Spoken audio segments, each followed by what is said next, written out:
Hello, y'all. Welcome to Bamm Raw TV. I'm Bamm, aka 411 Giant. This is Halloween, our Halloween celebration. On this episode here, I'm going to talk about one of the people that was considered a monster. I'm going to be talking about Thomas Silverstein. Listen, I got forever here. I got life in prison. You know, I'm not a punk little guy that you can smack around all the time. You better get off my case, Crutch. You got something coming, keep messing with me. And they're just that fuel and flame, they just wouldn't listen. They come back and laugh at me. It's just a personal thing with me and him. Silverstein went to prison back in '78 for armed robbery. He was later found guilty of killing a prison guard and 2 inmates at a federal pen in Indiana.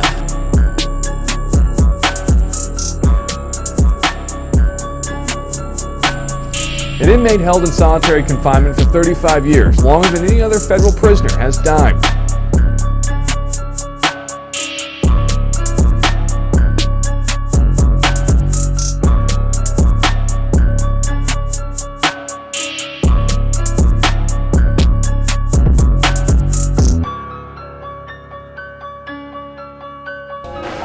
What you have just seen are films made by hidden motion picture cameras during actual bank robberies. The cameras were generally turned on by the same switch that activated the silent alarm during the course of the robbery. Hidden in this small town of Florence, Colorado, is a place so secluded and secure, it is considered the Alcatraz of the Rockies. ADX Florence is the highest security prison in the world, housing the most dangerous criminals.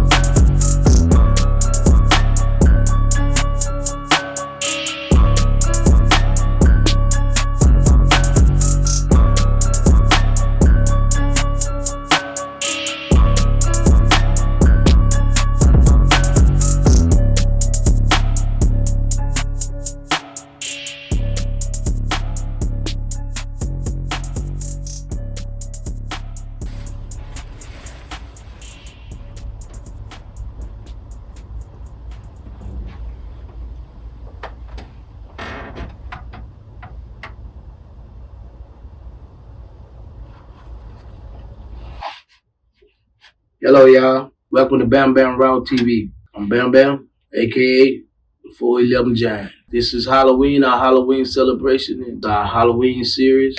We're going to be dealing with the monsters. The monster of prison, of federal prison. These are the men that you would have to wonder, are they a monster?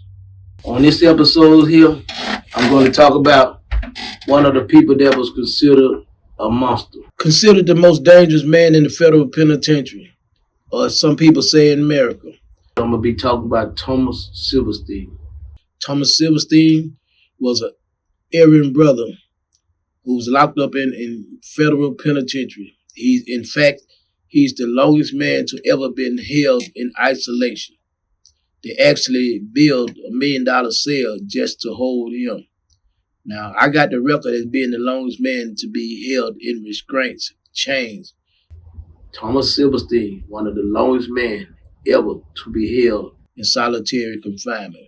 The man did solitary for about 40 years.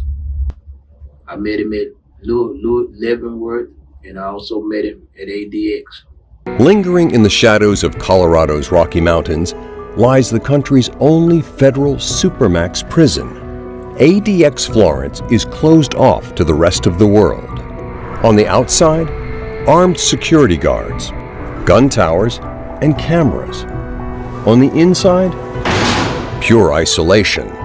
Inmates spend an average of 23 hours a day in a 7 by 12 foot concrete cell with a bed, desk, toilet, sink, and shower. Meals are slid through a small hole in the door. The only glimpse of the outside world is a tiny window. This prison was specifically designed to keep every inmate in solitary confinement. No one has escaped since it opened in 1994. Now, Silverstein, some people may say he's a monster. I won't say it. And if he is, or if he was, he didn't turn out that. He didn't start out that way. Silverstein hit the penitentiary, federal penitentiary, with 15 years, if I remember correctly. He had the penitentiary 15 years. And as part of his initiation to be part of the Aryan Brotherhood, he killed a man. He said he didn't kill the man. Somebody may have killed him for him. But he got disgraced for killing the man, and he ended up going to Marion Penitentiary. It was USP Marion then, and it was a lockdown spot. But he ended up going there for this killing, which he stated contested he did not do. While at USP Marion, Silverstein killed the guard. He killed a federal prisoner guard. The man was crying for his life and stating about all the children that he had. And Silverstein, he killed him. Said, "What, you thought I was going to let you live?" But Silverstein killed him after killing another inmate. Thomas Silverstein was held at the Supermax prison in southern Colorado. He entered in 1978 on an armed robbery conviction. He was later convicted of killing 2 inmates and a prison guard. With no federal death penalty in place at the time of the guard's slaying, the Denver Post reports the Bureau of Prisons put Silverstein in indefinite solitary confinement, where he remained until he was hospitalized in February. Silverstein went to prison back in '78 for armed robbery. He was later found guilty of killing a prison guard and 2 inmates at a federal pen in Indiana. Well, those murders inspired the design of the Supermax prison here in Florence, Colorado. Silverstein was moved there in 2005. It's believed he spent more time in solitary confinement than any other federal inmate. He was in solitary at various prisons since 1983. Thomas Silverstein, in one of the most gruesome acts, he killed the inmate and urinated upon the inmate after also killing 2 officers. Now this is in, look at the book, Living with the Hot House, and you can read this a little further and get a little in depth in it. But this is what Silverstein did. Silverstein got into it with a DC inmate named Cadillac. Silverstein actually broke through the fence with the help of some saw blades. Him and his people broke through the fence. And they came out on the range. They killed 2 officers. One officer got out. Silverstein was too close. He felt like that he could have gotten through the gates and got through the door and got free. So he made the call. Boom, the dude signed up for it. He shut the door. When he shut the door, the police turned around, the guard turned around, and he's telling Silverstein, "Man, I'm one of y'all, man. I'm one of y'all. I ain't got nothing to do with that going on." I guess he was only referring to the fact that he was a white male.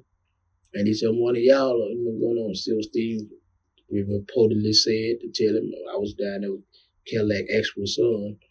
And it was reported that Silverstein told him, "So what, you thought I was going to let you live too?" And then the prison guard started telling about his, "I got children," begging for his life. Silverstein stabbed him to death.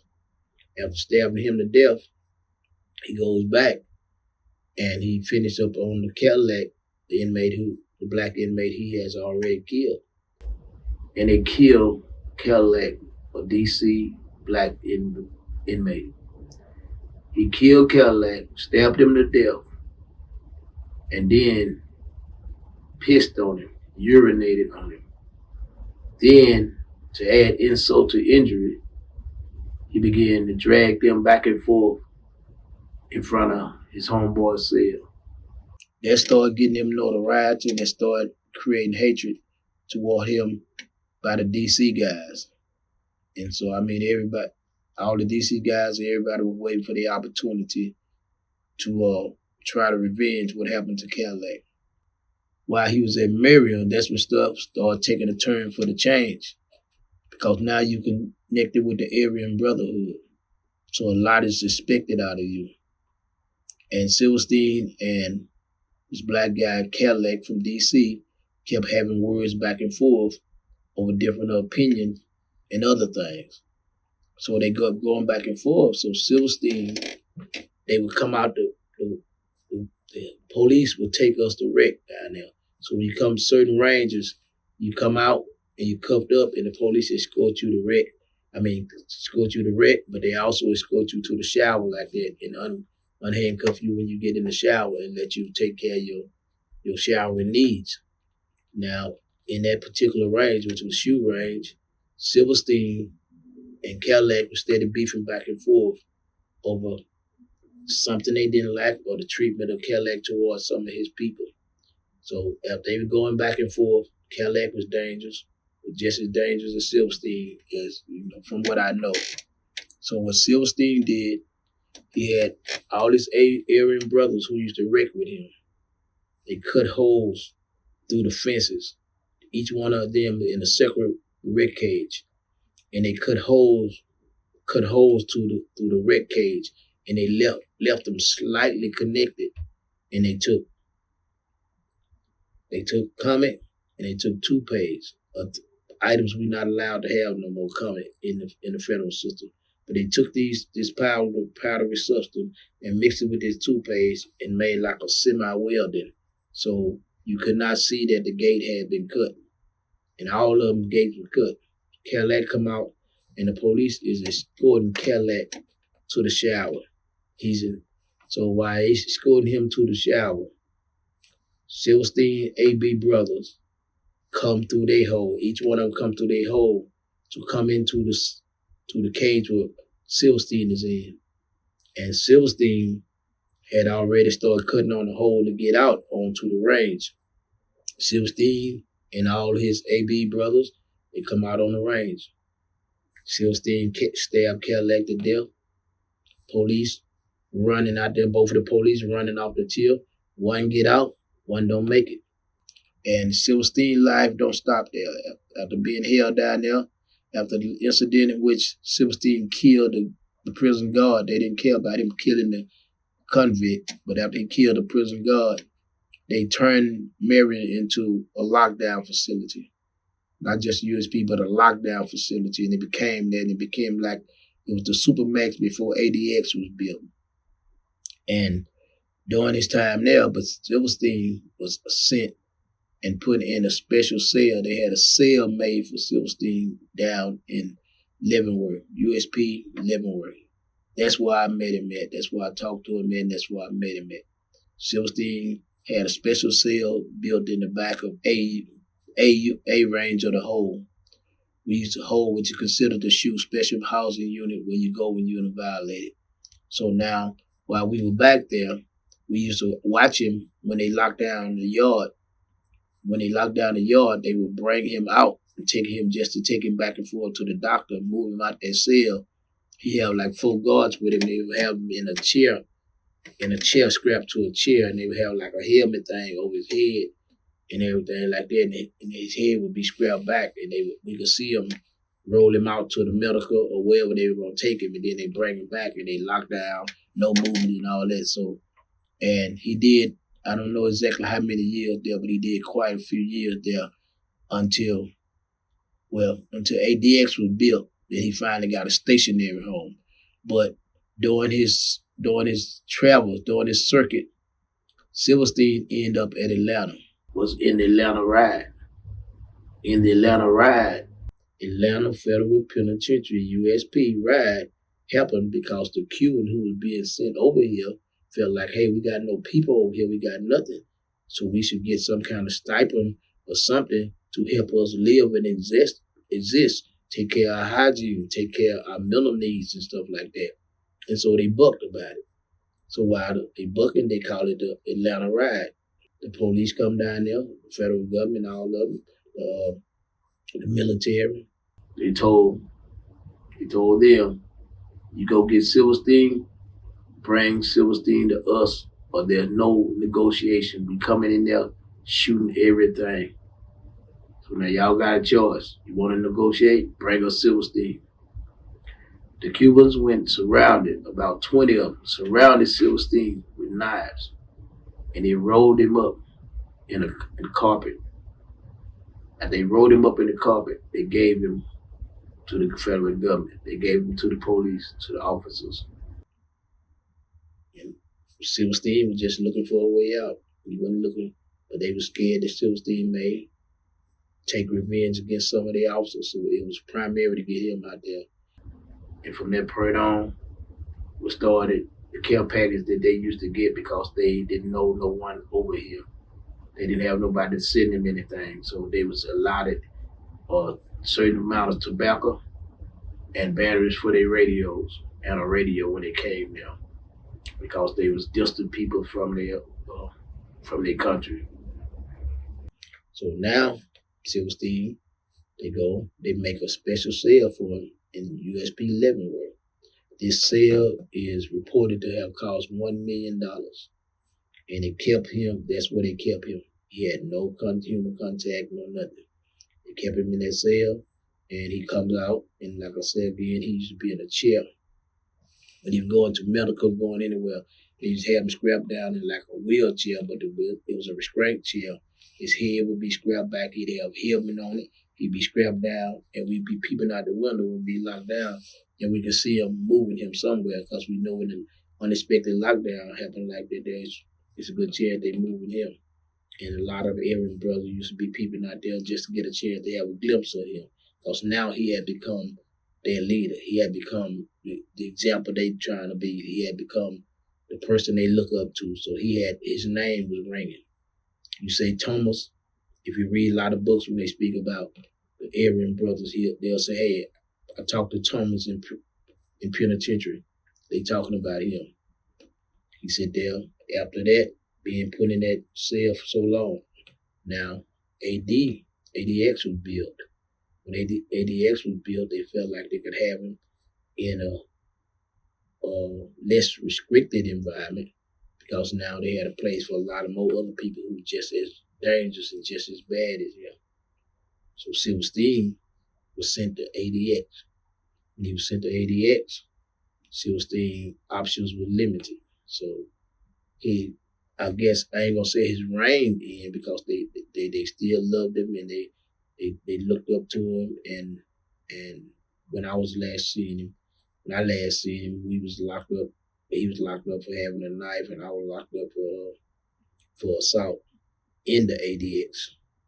Now Silverstein, how I know Silverstein is when I was in Leavenworth, USP Leavenworth, when he was back in his cell.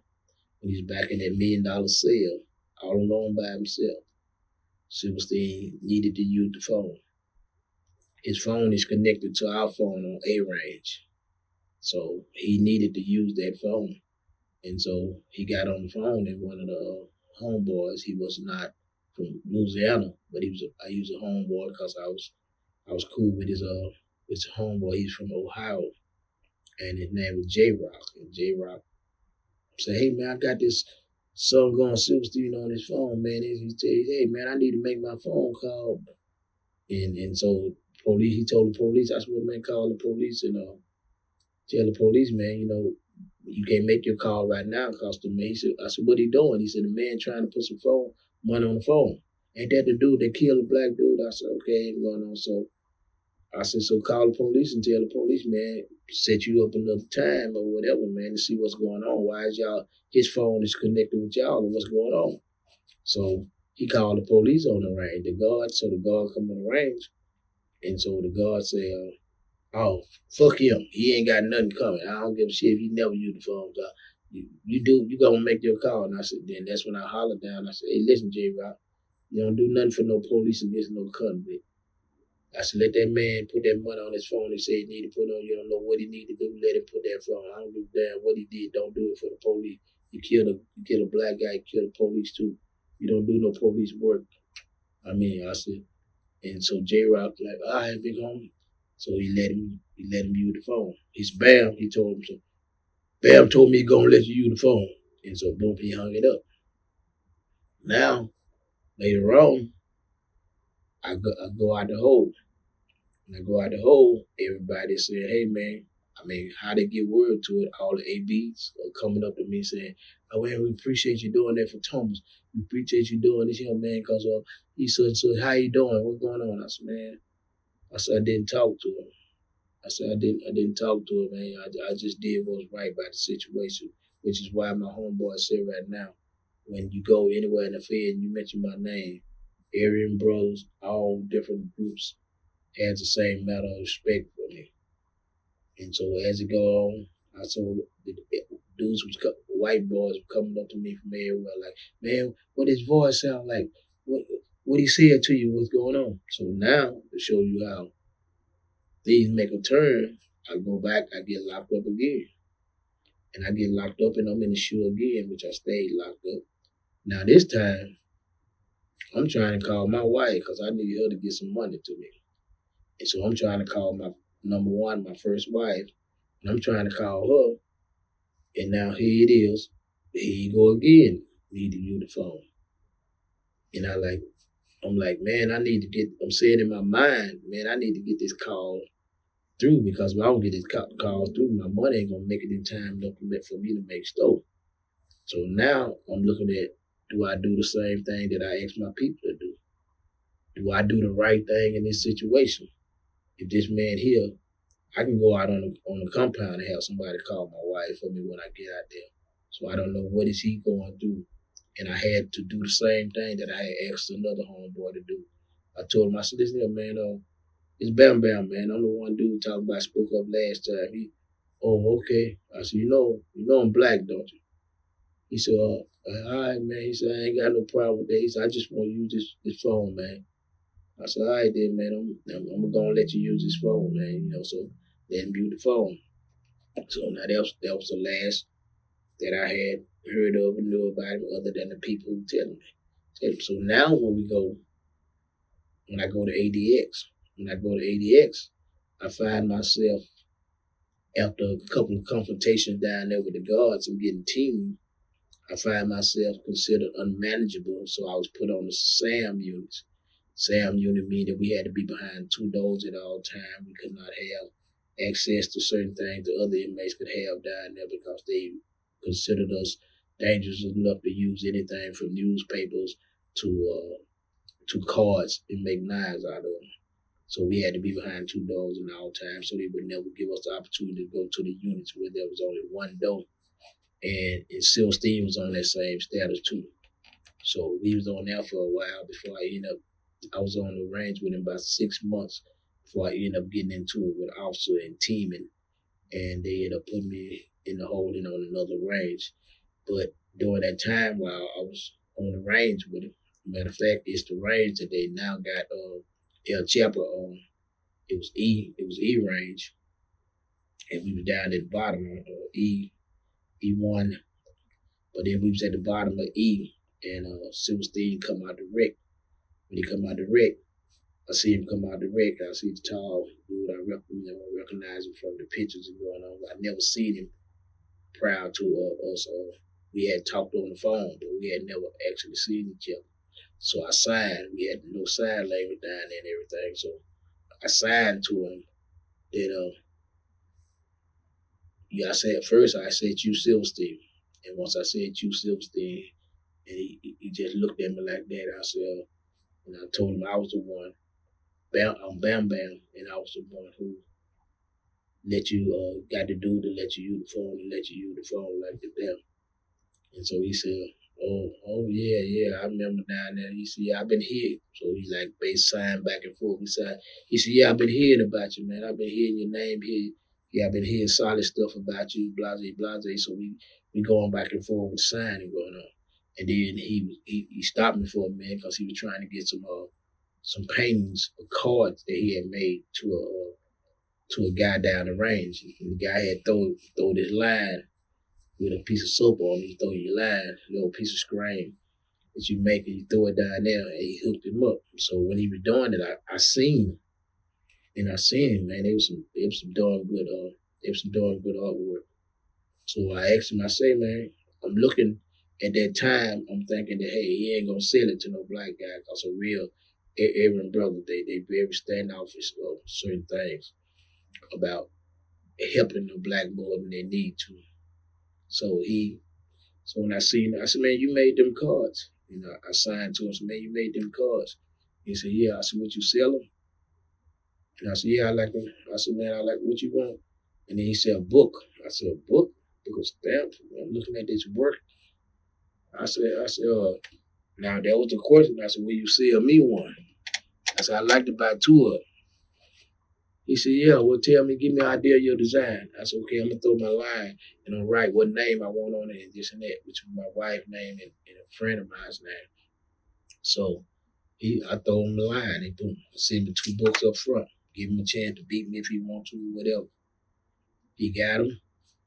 Wasn't nothing, a week later when he come back in front of my cell for the wreck and he signed, he called me, throwed it over there, throw the line over there, and we started doing business from that point on.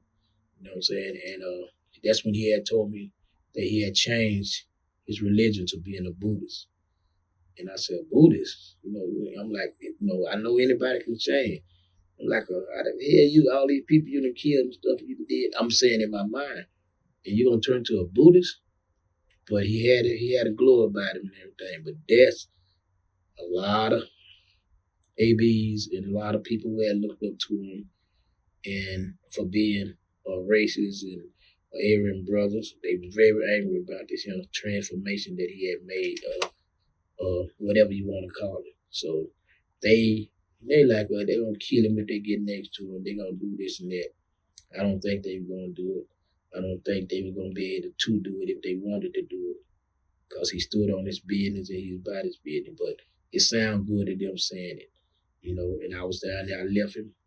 He died about 8 months before I got out. And sometime me and my partners talk about it. We said we think the police killed him because they got tired of it. Because he would, everything that would come up about releasing people from there, he would be front and center on it. You know, so they serious about keeping that place because they make too much money off of it. But that's my encounter with Thomas Silverstein, the most dangerous man in the federal penitentiary, who's no longer here with us now. He's deceased. Died 8 months before I got out of ADX Supermax, where me and him was there together, but we was also in USP Leavenworth together. Go look up the book, Leavenworth the Hot House, and they'll tell you most of the same stuff that I'm telling you. If you like the stories, hit that like button, hit that subscribe button, and hit that icon button so you'll know my next video when they get out here. I appreciate y'all's support. Love y'all. Now, it's Silverstein the Monster. He killed Cadillac in a battle and then urinated, drug him back and forth in front of his homeboy cell, desecrating the body of this man who had been known for being a soldier. Now, you tell me, is that a monster or is it not? I'm not making that judgment. It's for you to judge. This is the Monster series. It's about celebrating our Halloween, and we're looking at the Monster series concerning individuals who may have done some monstrosity. Thank you again for joining us. Happy Halloween, everybody. And I hope you enjoy this Halloween. Make sure it's a safe Halloween. Take care of your children, take care of your family. One love. York City.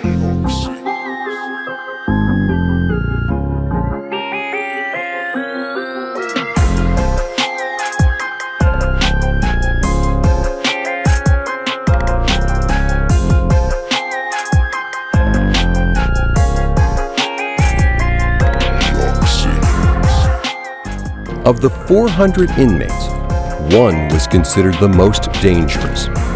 Terrible Tommy Silverstein. He killed 3 inmates and a prison guard in jail before being transferred to the Supermax. Tommy spent more than 3 decades in solitary confinement before dying this year. The few who have been inside and made it out call the Supermax life after death.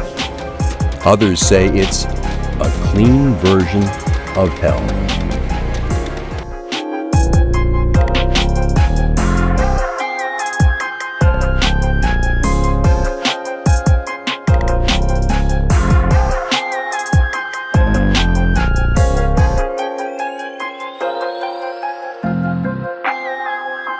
He entered in 1978 on an armed robbery conviction. He was later convicted of killing 2 inmates and a prison guard.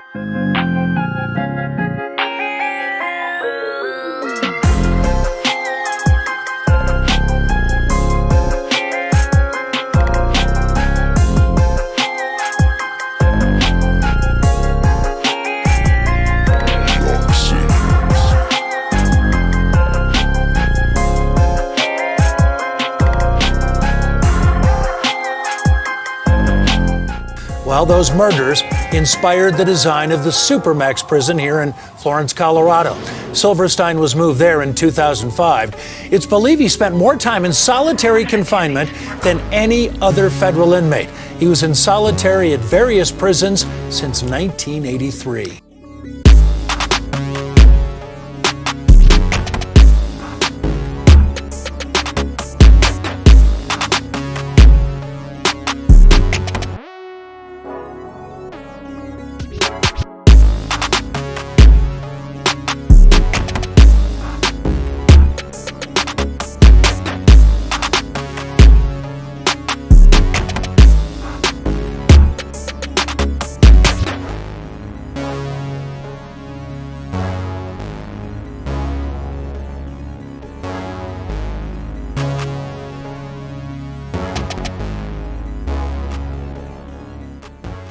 A man who was part of the reason the Supermax prison was built has died. 67-year-old Thomas Silverstein died this month.